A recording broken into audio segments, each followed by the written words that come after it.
we will move on to our final speaker of this session. So I will be handing over next to Haya Hassan. She's going to give us some information about the Aniridia Leadership Academy experience that she's been on and also taking part in the European conference. So over to you, Haya. Hi everyone. So I've been asked to talk about my experience at the Aniridia Leadership Academy. I attended the conference, the academy at the end of May. Apparently I was the only person from the UK attending it as a young person, as well as Katie and James, as trustees. So no pressure, but I will try to do my best. And just to sum up a few words, the academy was a very inaugural event, so it was the first of its kind. It's not run before, and I think there were about 11 attendees. Most of the young people, a lot of them were from Anriedi, Italy. Some were from Spain. A few people from Sweden. And a lot of people traveled a good number of hours to attend the conference, which shows this value and how motivated everyone was to come to the conference. The academy was split into 2.5 days, and I also just want to thank and acknowledge all the organizers, the volunteers who were with us, and of course the facilitators. So the main facilitators who were with us throughout the whole of the weekend basically was someone called Ben Goodrich, and he was the event moderator. I think he's part of the Anridia Sweden committee. Um, and his background is he won a silver medal in Paralympics. I think he went to Tokyo, and he won that in judo. So what an amazing achievement. And he is also currently working as a project leader in a charity local to Sweden again. Um, and he helps like visually impaired people get into athletics. I think specifically judo, but he does other different types of work. And before that, his background was in finance and consulting. Um, so, like looking at his achievements, quite a wide variety of things. And he also is running his family, so giving his time and energy towards this was a very generous thing. Um, Another speaker was Jean Mora, I hope I pronounced that right. But someone from Italy, and he won a gold medal in skiing at Paralympics a few years ago. And then Matteo, sorry. He is the president of Anrid Italy, and he was one of the main speakers. He's a radio host. He's also a journalist by profession.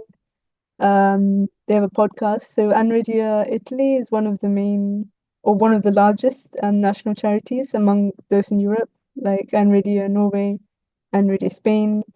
And they do a lot of things. I've been looking into their work the past few days, and I was thinking our local um, charity RNIB, like guide dogs, and they run so many things. They've done an enormous amount of work.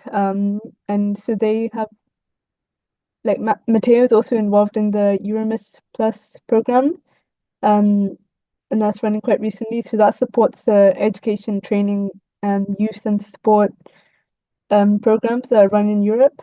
Um, so he was involved in that. I know the last day of the conference, he was staying a bit longer. I think he was staying till Monday to attend one of the meetings. Um, they've also contributed to children's book fan radio, so I have it here. It made me quite happy actually looking at this book. I know there are a few books already dedicated to patients with aniridia, but this is what it looks like if anyone could see it.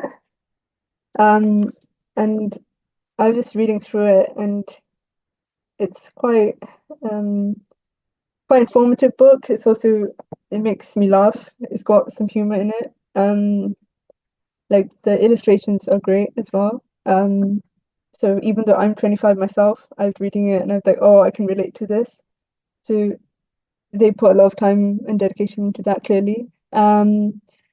They have also gone to museums. They've done these like training sessions with them to museums more inclusive by putting like audio guides in. I think they have a guide dogs group, and they run some like demo tech sessions to teach people how to use like magnifiers on their laptops, and just learning more about accessibility.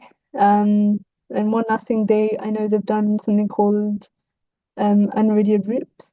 Aniridia Roots. So that is a conference that's I think been initiated by them and is just dedicated to genetics. So they talk about genetics of different eye conditions, including aniridia. Um, so yeah, those are the main three speakers. And oh, actually, I forgot. Sorry, Veronica. Veronica is a medalist in sword fencing, also from Italy. Um, she won that. And she gave a small talk about how she got to that point, her personal life. And yeah, in terms of the conference itself, it was quite interactive. Um, we got to like know each other. We did a bit of like one-to-ones. We also um talked in groups. For example, we talked about like our goals, like what we wanted to achieve later in life. Um, there were a wide variety of ages.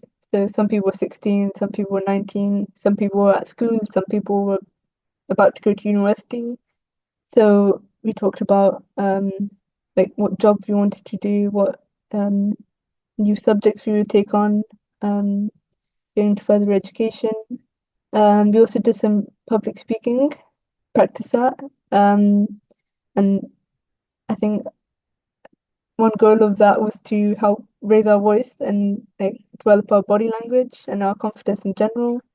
Um, and with that public speaking, there was a Q&A session, so we could like practice that, like answering questions directly, um, and working together as a whole. Um,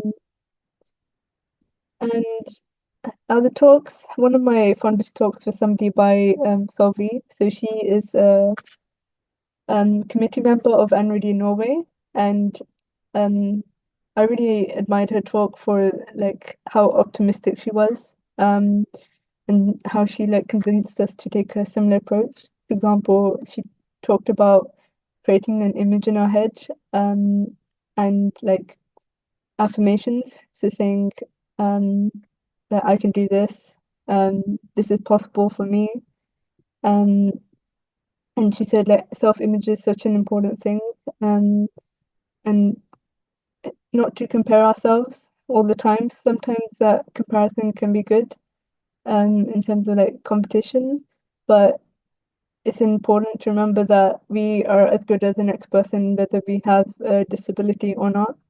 Um, and once we have that belief in ourselves, once we have repeated that in like different contexts, then we can take that further on. We can that will establish ourselves in our careers, in all the roles we do, and maybe that will help in like laddering through our career. So like going into managerial roles or supervisor role, for example. Um, and a few other things I've learned from the academy is one, like pursuing my passion. Um, Once you've identified that, everything just flows in line. It's just a lot easier, and everybody has a talent, and they're accountable for their actions towards the goal that they set.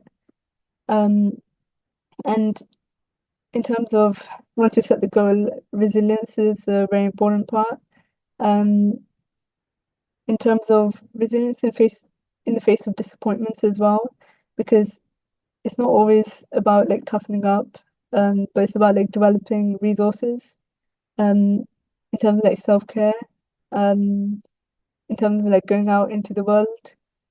I know being visually impaired myself, I'm good at problem solving because I've had to do that in so many situations in terms of job hunting, in terms of using public transport, in terms of explaining my disability to others. So I recently got a new job, and it's quite a different job to what I used to do. because I used to work in the cyber sector. Um, and I forgot how difficult sometimes it can be to explain to others because they don't know. Um, but yeah, that's what I've learned, and I think meeting other visually impaired people and relating to them, it just makes it a lot easier because they get it. You don't really have to explain it. And a few other things I've learned is never underestimate the power of a plan.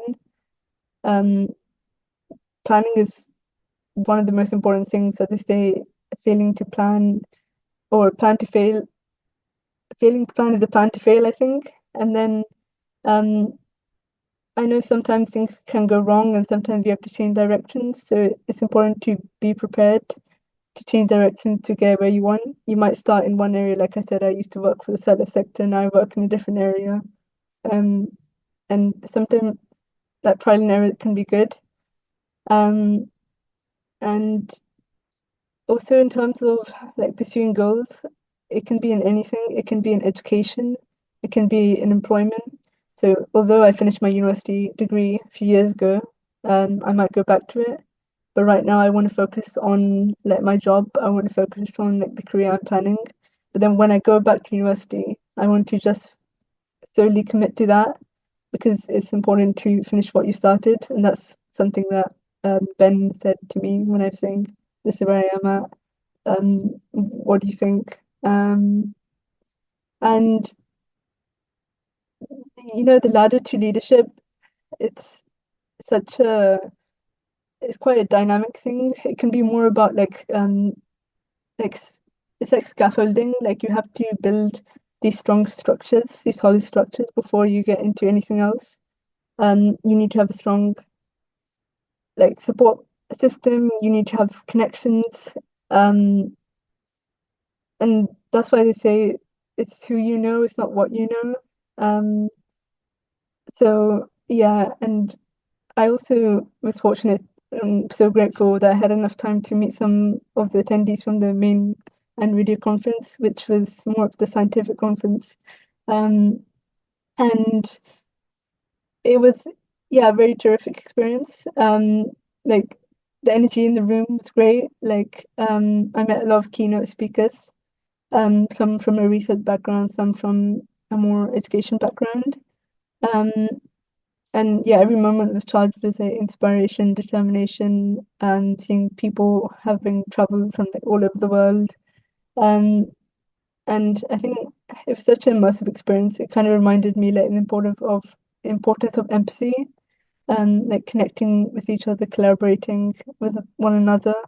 Um, and yeah, overall, yeah, the conference was a fantastic experience. There were like milestones recognized, um, like opportunities identified, and like there was space held for each of us to tap into our potential. So I'm so grateful for like everybody involved, that organized the academy. And I haven't spoken to my fellow peers who attended the conference, the academy, but I think they would say the same. So thank you so much for listening. Thank you so much, Haya. That was really, really interesting. And it's great to hear that you had such a good time and you feel like it was really worthwhile and beneficial going. I'm sure there'd be a lot of our members who would love to experience a similar thing. So, I mean, whilst people are thinking and you want to put questions in the chat, I guess I'll start off with what do you feel was the most important take home point for you? What was the most beneficial thing that you experienced? And then also, what would be your kind of one key bit of advice to give to others in a similar experience? Oh, wow, what a big question. Yeah, it's hard to put it into like one lesson I've learned because in 2.5 days you just take on so much. And I also don't um like in the conference there was a lot of information, but I didn't want to be bombarded. I just wanted to make the most of it whilst I was there.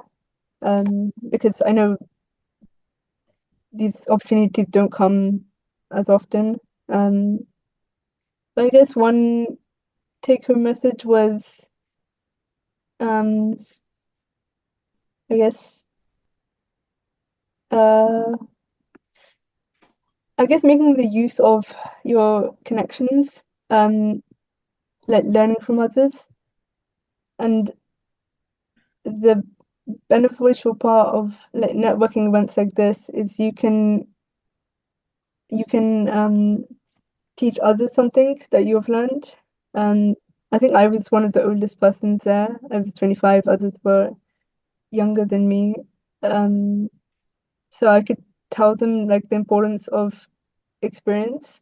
So studying is one thing, and then your career is something so different. Um, so I kind of told them that um, have like long-term goals and like see the big picture because then when you finish your studies, you will it might be easier to figure out what you want to do as a career. Um, and I've also learned from them, like I met somebody who could speak 5 languages, and name was Elisa. Um, and coming from an ethnic background myself, I'm originally from Pakistan. I can't speak any language besides English. I can understand my language as Urdu, but um, I can't really. So,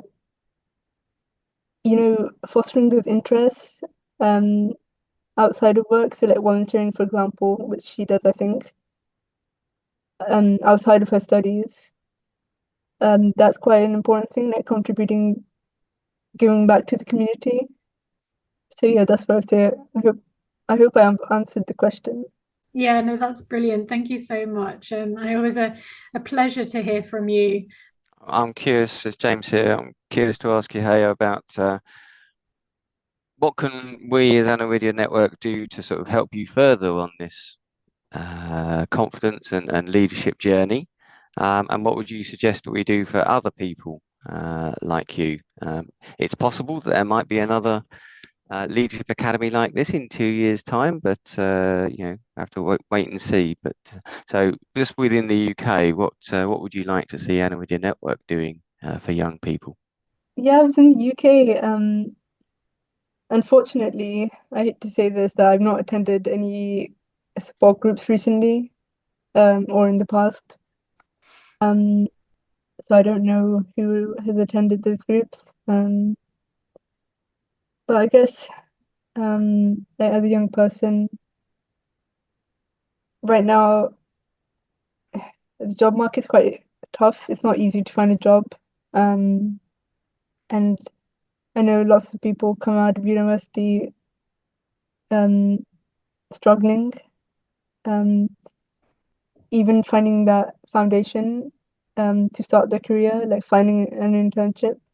I know the charity Thomas Parkinson Trust, they have this Get Set Progress internship program, which they've started like recruiting new interns from the summer.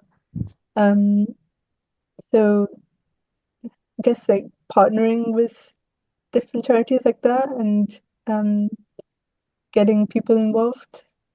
Um, if there's already volunteers who, for example, are doing comms work, I recently found an apprenticeship scheme, um, part of the Get Set Progress internship program. So the beneficial part of apprenticeship is you get a qualification, um, and you also get that experience at the same time. So promoting those internships, I think. Um, and yeah, I think after you do this apprenticeship or internship, you can go further on into getting like a solid job. Um, and yeah, so that's what I would say. Did that answer the question? Hmm. Yeah, yeah. It's just, if there is anything specific that you'd want to see Aniridia Network do for you or for our members, I guess any other sort of additional services or mentoring or anything like that. I don't know. I don't know, like I think employment is such a big part. Like in the UK, I think it is 40% only employment, and that's full-time employment. Um, Part-time employment, it gives you that flexibility and everything. Um, but I know some of the jobs you don't have that security. Some of the jobs only are like 1 year contracts. So I think employment is one thing, and I guess learning from like Aniridia Italy with all the things they do, like making leisure centres more accessible. I think, like I mentioned, they also have a guide dogs group. Um, so yeah, there's so many different things that can be done. Um, and yeah, in terms of Hmm. leadership, you can see that in so many different ways. It can be public speaking, it can be like leading on a group of like volunteers, whether that's running a support group or whether that's running a fundraising event. Just making yourself known to the public and partnering with other charities. It can be a small charity of, I don't know, 25 people. It doesn't have to be guide dogs because guide dogs have small like fundraising groups all over the country. So yeah, that's what I'd say. Brilliant. Thank you very much.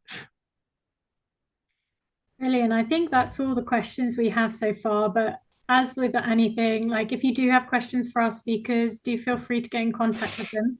But we pretty much draw to a close. That was our final speaker. From me and the Aniridia Network team, we'd like to thank all the speakers for donating their time. And we've heard some really interesting topics, which I'm very excited to follow along and learn some new things that are going to be coming along down the line.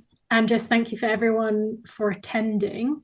Yeah, absolutely. So, on behalf of Aniridia Network, we'd really like to send a massive round of applause to Tierney for hosting today and pulling together this whole event. It's the first time she's volunteered with Aniridia Network, and this has been a real in at the deep end exercise for her. So, yeah, big thank you to Tierney for pulling together all the speakers and organising the agenda and all that gubbins. So, yeah, brilliant. Well done. Thank you, Tierney.